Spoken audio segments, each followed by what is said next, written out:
to 12:30 Eastern Time, or sign up for updates on Mike's mailing list at salessensesolutions.com. Mike appreciates you listening and wishes you good luck on your next sales call. Well, good afternoon. Mike Krause with the Sales Sense Reality Talk Show. I'm really excited about today's guest, Jeffrey Hayzlett. He's an author, thought leader, and cowboy, and he served as the Chief Marketing Officer as one of the most iconic world brands, and that's Kodak, right here in Rochester, New York. So without further ado, I'd like to introduce Jeff. How are you today? I am doing great, Michael. I really appreciate it. Thanks for having me on the show. Yes, absolutely. And for anyone that wants to call in, the number is 718-766-4102, and ask any questions. We'd be happy to answer them. So, Jeff, what was the motivation behind the book, the mirror test? And I love the title. The mirror test, is your business really breathing? Walk the listeners through a little bit more about the motivation behind the book and talk a little bit about that.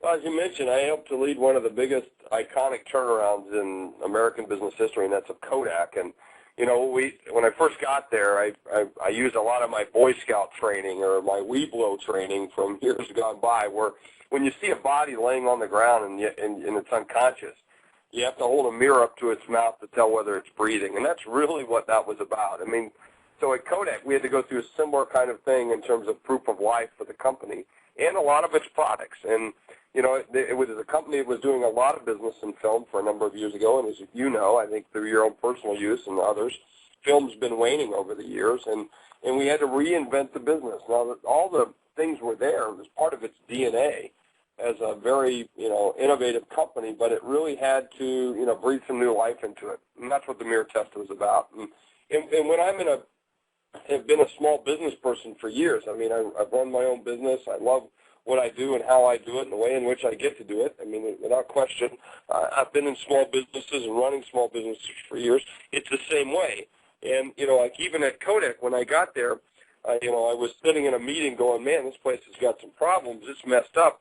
Somebody should do something about it. Well, then I realized that was me. So that gets back to that mirror test. The person, looking at the mirror, or at you in the mirror, is the one responsible for getting you into the mess or out of the mess for the most part. And that was really the impetus for it. Having run my own business for so many years, a lot of times I was, like waiting for somebody to come and help me. Well, guess what? They're not going to come and help you, And so that's the real reason I wanted to write it, was to talk about some of those lessons that I've learned and the way in which I learned those lessons, and learned very, very quickly that it was, something I had to go do on my own, Absolutely. So many times when dealing with small business owners and medium-sized business owners, they look for someone else to blame, but at the same day, you have to look in the mirror and you're going to have to fix it. You're the cheap bottle washer. And it's so critical to always be changing and reinventing yourself. And what I provide is that Fortune 500 background, and I don't think small businesses understand that they can have the same technology, the same drive as a big company. Do you agree with that? I mean, there are so many things out there right now. Well, absolutely. In fact, I write about that in my book. I call it just zeros. There's no difference between a small business in Main Street, Rochester, or Pittsburgh, and a big business in Wall Street. The only thing that separates those businesses are zeros. And I'm talking about the zeros on the end of the number. So, when I was in Sioux Falls, South Dakota, I had 27 employees at one time in a print shop that I owned. 27. And, when I was at Kodak, I had 27,000 employees. So there's really no difference. Same problems, same opportunities, same issues, and sometimes the same dang employees, We're all there and all relevant, prevalent with the same issues. So, and in fact, I think it's easier if you're a small business than a big business. Big business now, sometimes it's got scale and so forth, but, they got more rules, regulations, and everything else. It's a real pain in the rear end. So, I always love when you've got the small business side of it, because you can just go do more yourself. I didn't like being part of a big, I didn't like being part of a big, big corporate. I mean, I loved it, but I don't like being a public company necessarily, because of all the rules and regulations you got to go through. Yeah, absolutely. You and I share that same thing. I stepped away from corporate America myself, and it was amazing how long things took to get done. When now you're working with a small, medium-sized business, you can turn on a dime and be more nimble and be there for your clients. Yep, exactly. Exactly. Exactly. Now, what was the you've been speaking all over the U.S. now with promoting the book and things like that. Tell us about some of your travels that have been interesting throughout the last year or so when you've been traveling. Well, I travel as part of Kodak. I've traveled every day, and part of my entire adult career, I've traveled all over the world. Been to Australia 30, 40 times. Japan, I don't know how many equal number. China, now India, Sao Paulo, Brazil. I'll be at next week. London, about every aspect and corner of the globe. In fact, last spring I even went to Malta, which I've never been to, but what an interesting place that was. And, I went down there. I did Jerusalem and Tel Aviv and, beautiful, beautiful cities and places. And, I found one of the things I've always noticed, Michael, that I've always noticed is that people are the same no matter where you go. And we might be of different cultures, but down deep we're the same people and the same tribe, for that matter. And so it's just been one of the most eye-opening things. The book, The Mirror Test, is a best-selling book now. It's just went into its third printing. We launched the book on May 5th, hit the bestseller list the third week out, and has already gone, as I said, to the third printing, so in less than, 4 months or so. So we're feeling really good about where the book is at and what it's been doing.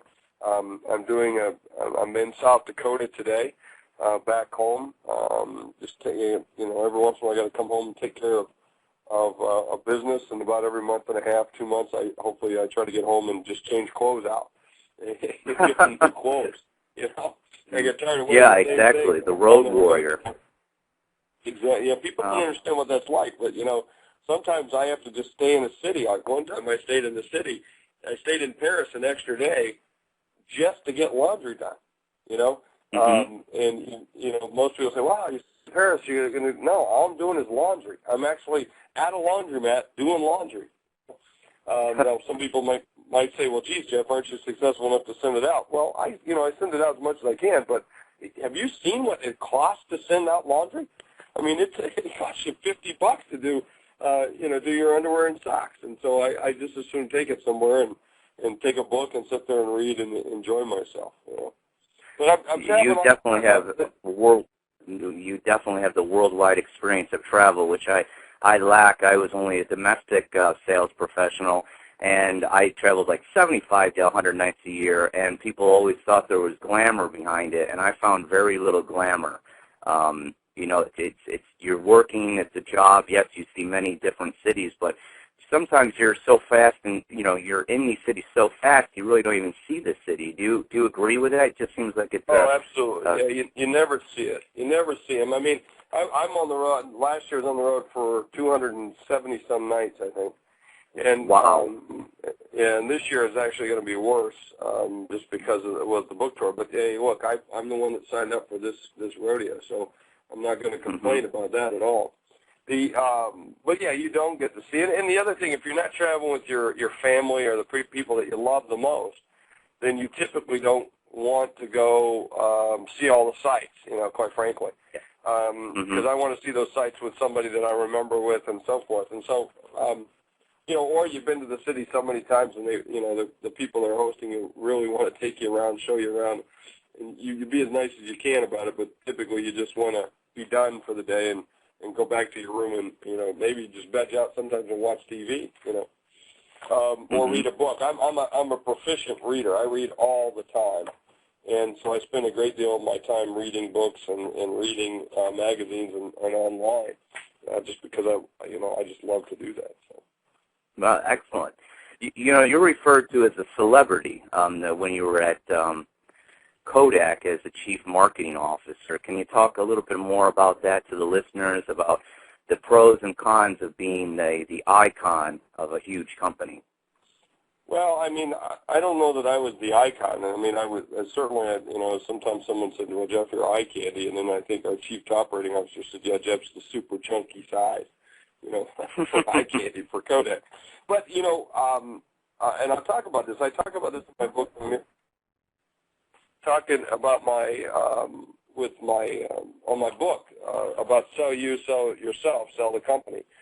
At Kodak, we had to bring out a voice to the company and get us to be known again. And I wanted to do it as inexpensively as possible. And so what I did was use the media to do that, and we used me to do that because I'm fairly flamboyant. I'm fairly, I'm bigger than life, bigger than necessary. I tell the story about the first time I met my wife's grandmother. My wife's 5'1", about 110 pounds. I'm 6'3", 280-some pounds, look like a linebacker or something, or actually more like an offensive lineman more than a linebacker, I guess. I don't have the speed to be a linebacker, but I met my wife's great-grandma the first time, and she's smaller than Tammy, and she looked way up at me, and she looked way up at me, and she looked at Tammy, and then said, well, geez, aren't you bigger than necessary? And so that's been my side. So we used that to our advantage at Kodak and used what I call OPM, other people's money, which is the media. And so we put ourselves out there, myself and a few others, and we went out to the media and community, and we started speaking on behalf of Kodak, and I became an ambassador for Kodak and a spokesperson for Kodak, talking about the products and talking about the transformation of the company. And that was using, persona to do that. And then also online via Twitter and Facebook and the 140 conference and every way we could do it for free. And now sometimes I took criticism for that. In fact, there's a headline that Forbes actually termed me the celebrity CMO. The headline of an article that Forbes wrote one time was, Jeff Hayzlett's all the rage online, but is he promoting himself more than he is his company?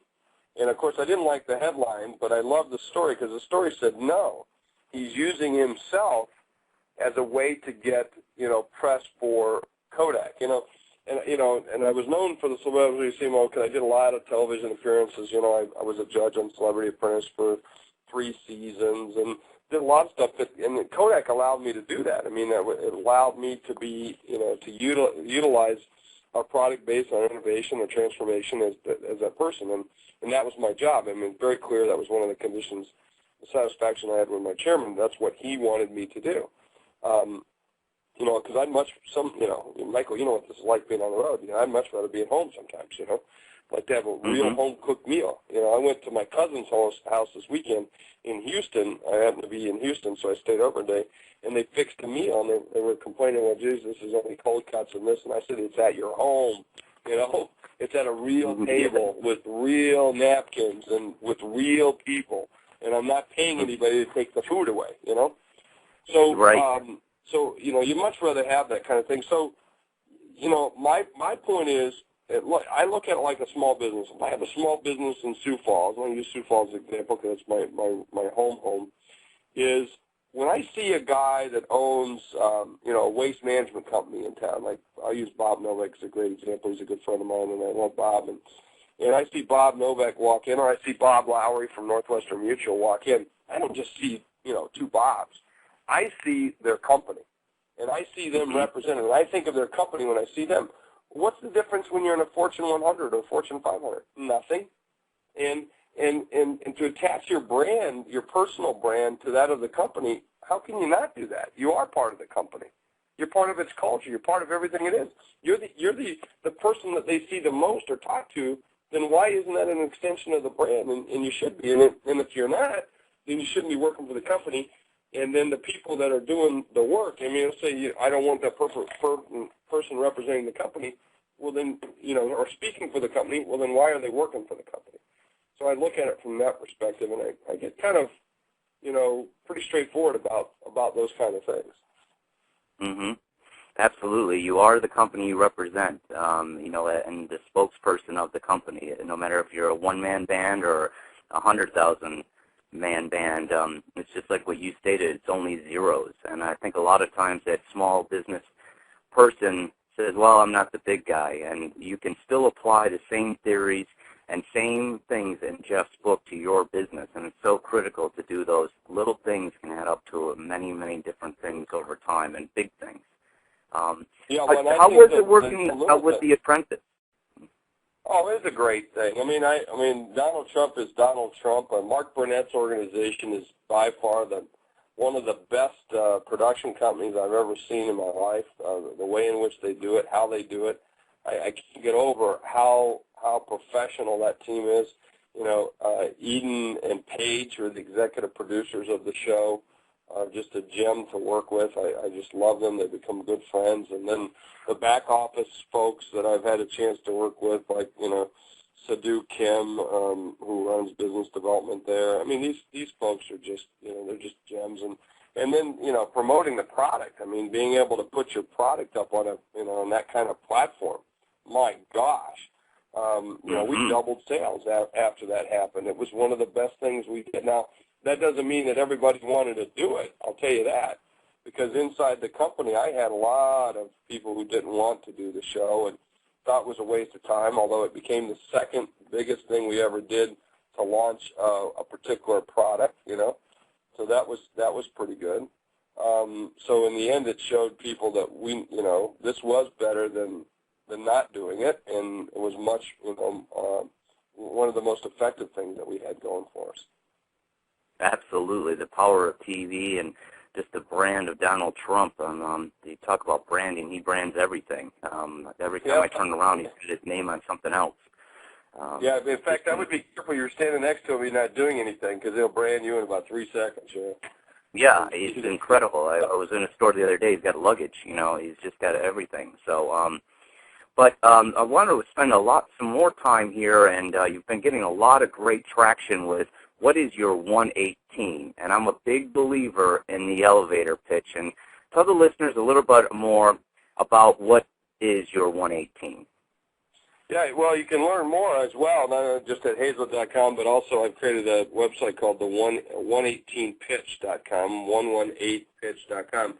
Well, listen, Michael, I had hundreds and hundreds, if not thousands, of people come to sell me at Kodak in the 4 years that I was there. And by the way, that's a long time for me. That's the longest I've ever spent anywhere, and certainly long for a chief marketing officer when the chief marketing officer's average length of tenure during the 4 years I was at Kodak went from 23 months on average to 18 months is the average tenure of a CMO right now. So, yeah, I mean, it's there's not a lot of job security in being a chief marketing officer, but certainly, it has been a lot of fun. But I had all these people come and pitch me over the years while I was there, and as you know, and everybody knows what the elevator pitch is supposed to be. It's supposed to be something you do in the span of an elevator ride.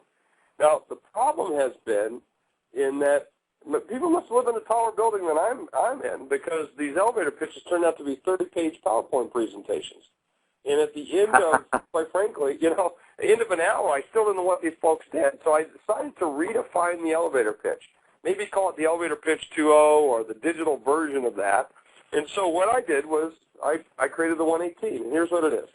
8 seconds is the average attention span of an adult. I know it to be true because I looked it up on the Internet. All right? And 110 seconds is the average elevator ride in New York City from the time you press the button, okay?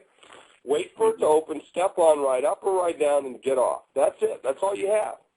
So, in essence, you have 118 seconds to make your pitch, and that's what the 118 is all about. It's a new elevator pitch 2.0, the new digital version. So you have 8 seconds to grab my attention. To get that lean-in factory that you know about, Michael, and I'm sure you've talked about on this show many times, and to where I want to lean in and listen to what you have to say, and then you have 110 seconds to close me, and that's it. If Moses can do it in less than 5 bullet points and 2 tablets or 2 slides, you can do it in a lot less time than he had, because he had a tougher thing to sell. And don't spend time, by the way, in your 118 seconds telling me all the people you work with, because I could care less. I really don't care. I want to know what, but people do that. They come over and say, well, I work with Pepsi, we work with Coke, we work with Amex, we work with GE, we work with this, and I'm going like, I don't care. Tell me what you're going to do for me. What pain points are you going to solve for me? And the other thing, Michael, is then go ahead. Go ahead. No, you go ahead. Go ahead. Yeah, I get so excited about this stuff. Is that they, they spend all their time, focusing on things I don't know about. I mean, how much time have they spent researching me before they even show up and doing their homework? I mean, I had people who come to me, high-level companies, big companies, some of the ones that you would think are some of the best companies in the world, and they would come, and all of a sudden they started focusing on things that were old in the company. As we've made this transformation that we're 10 years older, a perception of the company of what it was 5, 10 years ago, not what we were trying to remake it today. And I would look at them like, are you crazy? Haven't you done your homework? Haven't you heard of the Internet? Have you looked this up? Have you looked at one of my presentations? Do you know what we're trying to get done? And they spend a lot of time wasting our time. You have hit a hot button with me. My hair is standing up because that's what I help people do. And my target was chief financial officer, so I had the C-suite as a target. And so many people do very, very little prepping before a sales call. It makes me very upset. And a large company that I worked with, going back to your 30-minute PowerPoint presentation, the company that it was a very, very large company, they gave us a 110-page pitch book. And I'm like, I just left it in the car. I go, no one cares about 110 pages of information. You're so dead on, and I wish other salespeople would grab this attention and stop doing what they're doing, going into someone like Jeff, a chief marketing officer of a huge company, Kodak, and wasting his time. They don't care who you work with. Yeah, Michael, I mean, they do waste a lot of time. It's amazing. I mean, look, if you've gotten to the point where I've said I want to have a meeting, I'm sincere about having a meeting. I want to hear what you got to say. And by the way, I'm one of those people. I return every email. I respond back to people. If someone says, well, you didn't get back to me, then something really weird happened, because I respond to everybody, because I just figure I think I'm a nice guy, and I want to hear what you have to say. But if I set an appointment, because if I don't want to have an appointment with you, I'll tell you, look, I don't think you have what it takes. You haven't convinced me enough to have a meeting. But once we get to a meeting, I want to listen. Don't waste my time. And by the way, don't come in and waste your time talking about the freaking weather and all the other things that you might think about, because you're an amiable. I'm a driver. I want to get down to the meat. You got 118 seconds. Give it to me, babe. Yeah, and I hope people listen to the show and apply what you just mentioned, because people are so busy, and then they're just so inundated. And now I've heard that the average person receives 4,000 images or messaging a day. It's just insane. You have to cut through the cloud and get right to the point. People are just so overworked, and like you just mentioned, if a chief officer wants to see you, be prepared and be ready to go, because you know what you're looking for before that salesperson comes in. And if they hit your bell, and you're going to engage and go through the process. But if they don't, you're going to be disturbed and run away. Well, you're going to be dead. You're going to be dead. I mean, you're going to be dead, Michael. I mean, in the first couple of minutes, I make up to my mind whether I'm even going to go with you. I mean, there's a chemistry thing that happens first of all, okay? But beyond the chemistry thing, if you aren't gathering or garnering my attention enough to whether I want to see the rest of the things, I don't know. I don't want to go through 30, 40 slides. I want to talk about value. I want to talk about the pain points you're going to solve for me, and I want to get to them quick. I get it. I get that the weather's nice. I get that, it was the traffic was a bitch. I don't care, okay? I want to focus on what you're going to do for me at the company, because that's what I'm getting paid for, and I got 50 other people trying to get into this office at the same time. Not to say I'm important or anything. I'm just telling you that's the nature of how fast this stuff moves. And you've got this, small time frame to get it done, and if you can't get it done, get out of my way. I love you, but I'm going to miss you. I mean, that's just the best way to say it. That is so classic. Like I said, I got goosebumps, because you and I are on the same page. A driver, you have to know the person you're talking to and just get to the point and move on. And kind of getting to the point, and I know you're leveraging social media just like myself. How have you been using social media? Because that is such a great medium to be on nowadays. And what are some things that you're doing out there to get a little bit more traction? Because Twitter's 140 characters, so that's pretty small. You got to be fast. Yeah, but you know what? You got to be fast, 140 characters. But think about it. You know what the average length of the lead-in for the New York Times is, or the Washington Post? Less than 140 characters. So, I mean, if they can get it done in that, we can get it done in that. I mean, it's easy to do. You know, my philosophy around social media is around the 4 E's. You know, first of all, engage. You know, you got to be engaged. You know, and about 1/3 of the people are getting it. 1/3 eventually get it. 1/3 will never get it. And the 1/3 that never gets it won't be around very long. You know, because people don't understand Twitter. They don't understand these things. I mean, social media's been around forever. It's called the Kiwanis Club, the Rotary Club, whatever you want to call it. I mean, that stuff's been around for us to be able to intermingle amongst a lot of people and get together in terms of our community. So, you know, Twitter and these other things that are out there, and I'm one of the top 10 C-level executives in the world who Twitter. Now, I like it because it's short, sweet, easy to do, and I'm using it to inform my family, and now my family of friends or my family of fans that are now following me, 30, 40,000 of them now. And so I'm staying in touch with them, and that's what I try to do with it. Now, if you're a brand, you want to engage in this because the conversations are going on with you or without you. I mean, without question, they're going on. So if that's the case, then why don't you engage with people and get involved? I mean, people are tired of 800 numbers, press 1 for this, 2 for this, 3 for this. By the time you get to 6, they're hanging out. And so now the social media is, you know, it's moved online. It's giving people the opportunity to really connect with a company and get personal. And I think that's what we're seeing here now, is that companies are becoming more personal again. We got away from it when we went to the, you know, big box mentality and trying to outsource all of our customer service and outsource our relationships to the point where we outsourced our business. And so we better learn from these mistakes. So I just think this is a great way to do it. So engagement, and then education comes from that. So you can educate people, and they educate you, and you get product ideas and product suggestions and new product lines from it even at Kodak that we learn from that. And I'm doing that even today where people suggest things to me via Twitter or Facebook or whatever. And then that gets people excited, which is the third E, and from the excitement, they become evangelists, or what we call brand ambassadors for you.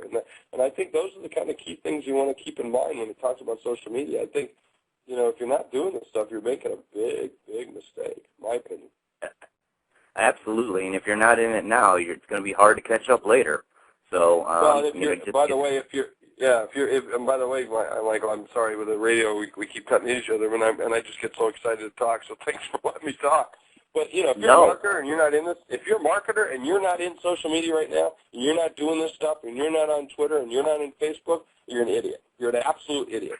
This is the biggest use of OPM. Oh, by the way, and I'll say this for small businesses out there. I'll say the same thing and be just as strong, because this is OPM. It's other people's money. Okay? And it's like a fax machine. It's nothing more than a fax machine. Would you have a fax machine and a telephone in your business? You're doggone right you would. So why wouldn't you have this as a channel for your business, as a way for customers to get in touch with you? I don't get it. I don't get it. I don't either, and I go around talking about it myself, and, you know, it's just another way to connect. Make that connection. If someone wants to use social media, and you're right, big companies are becoming more service-oriented. Like JetBlue has a client relationship link. Virgin Atlantic does too. Ford. All these big companies have these customer service links. Even Bank of America has a Twitter account staffed between 9 and 5 if you have a problem. So how fast is that? Instead of, like you just mentioned, dialing a 1-800 number and by what time they get to 6, I can't stand it, and I know you can't. It's just you don't want to deal with it. Send them a tweet. You know, just be done with it. It's such a great way to connect in a now society. So. But, you know, the other thing is, why do they only have it from 9 to 5? I mean, I'll criticize them for whoever that is. I don't know who it was, and I probably know the chief marketing officer, but I'm going to say something. Staff from 9 to 5? Come on, give me a break. Listening should never stop. And quite frankly, if you want to be exceptional, a 9 to 5 would be a business I say, okay, you're checking the box. Okay? Now, start listening beyond 9 to 5. Now, that tells me about a company who cares about its customers. You know, I went yesterday to try to get my driver's license renewed back in South Dakota. I found the office was open from 9 till 5, okay? So I went at 4 o'clock thinking, no problem, I'll go at 4 o'clock, then I'll go home from there, and then, you know, after I renew my driver's license. Well, when I got there, there's a sign on the door. It was locked. You had to be there an hour and a half before 4 o'clock or 4:15 in order for you to get in the door before they would stop they would close the door. Now, why don't they post those rules? No. You have to go there, find that out, you know. Then I find out, well, they're not open on Saturdays. They're only open on Tuesday through Friday in this location, and this other location they're open somewhere. You know, the companies and that happens to be the government, so no wonder they're screwed up. But let's take it back to a company, you know. Let's take it back to a company. You know, a company, do something beyond it. At Kodak, I put in a chief listening officer at Kodak. Now, this person's not going to listen to every single conversation that's going online, but we tweeted in 12 different languages and 140 different countries. You know, we needed to be able to watch things that are going on. So I needed some like an air traffic controller to watch the conversations and route these things over to sales, these over to product development, these over to customer service. And we had software that was available to that. Now, a small business, you're not only the chief CEO, you know, chief executive officer, you're also the chief bottle washer, and you should be the chief listener. So, you know, I think for most small businesses, they're watching their tweets after 5 o'clock.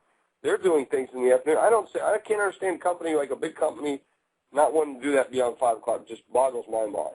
Wouldn't you want to know a complaint at 7 o'clock? What's the difference between 7 o'clock and 5 o'clock? I don't get it. You bring up an excellent point. It was Bank of America if you want to reach out to them.